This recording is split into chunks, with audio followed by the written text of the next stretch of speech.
Aujourd'hui, je vous propose de réaliser un coffre au trésor en pixel art réutilisable pour vos jeux. Pour ce faire, vous aurez besoin d'un logiciel type Aseprite que j'utilise pour toutes mes créations 2D. Vous pouvez tout aussi bien trouver d'autres solutions logicielles, gratuites ou payantes, tout dépend de vos besoins. Je pense notamment à un GraphicsScale qui est gratuit et vous permettra de faire du pixel art. Il est compatible Windows et gère différents formats. Il bénéficie d'une prévisualisation des animations en temps réel tout en les éditant. D'autres fonctions comme la pelure d'oignon, indispensables pour une animation fluide et correcte, sont également présentes.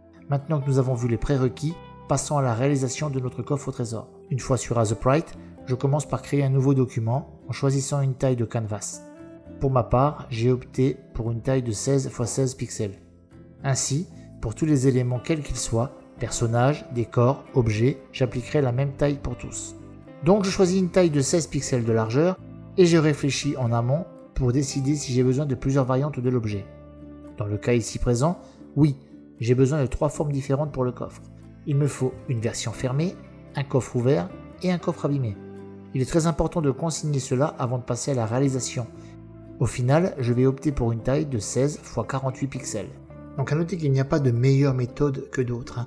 Moi j'aime beaucoup travailler par volume, mais là pour ce tuto, je vais vraiment vous montrer un petit peu une autre approche. Alors c'est l'approche référente, vous allez sur le net, vous trouvez des images référentes à un coffre, et puis vous les adaptez vraiment en pixel art.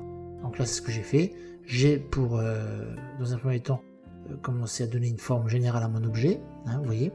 On respecte bien les diagonales parce qu'il y a des règles, mais ce sera l'objet d'un prochain guide dans lequel j'expliquerai les règles du pixel art, les choses à faire et à ne pas faire. Je travaille sur l'aspect général et après plusieurs essais, je finis toujours par trouver ce qui me semble le plus approprié.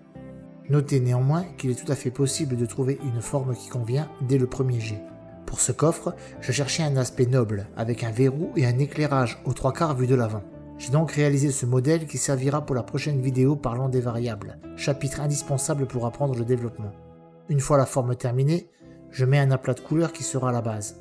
Puis, j'ajoute des ombres et de la lumière pour sculpter l'objet et lui donner son apparence finale.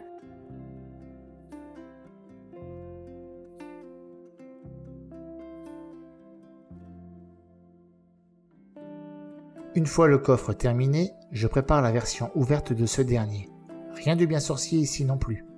L'astuce consiste à dupliquer le premier et à le modifier de façon à donner l'illusion que le coffre est ouvert.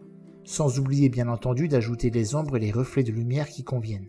Cette étape est relativement rapide, puisque lorsque nous avons réalisé le coffre, j'ai laissé de l'espace volontairement en haut pour permettre l'ouverture. Pour la dernière étape, c'est encore plus simple que la précédente. En effet, il suffit de dupliquer le coffre entier et de prendre des petits groupes de pixels via la sélection, de les déplacer de ci de là, le résultat obtenu sera un coffre vraiment abîmé. Une fois toutes les étapes terminées, il ne me reste plus qu'à sauvegarder mon travail en vue de son utilisation dans Unity. Voilà, la vidéo est maintenant terminée, j'espère qu'elle vous aura plu. Dites-moi en commentaire ce que vous en avez pensé. Moi je vous donne rendez-vous prochainement pour une nouvelle vidéo. En attendant, abonnez-vous et n'oubliez pas d'activer la cloche de notification pour ne manquer aucune actualité. A bientôt!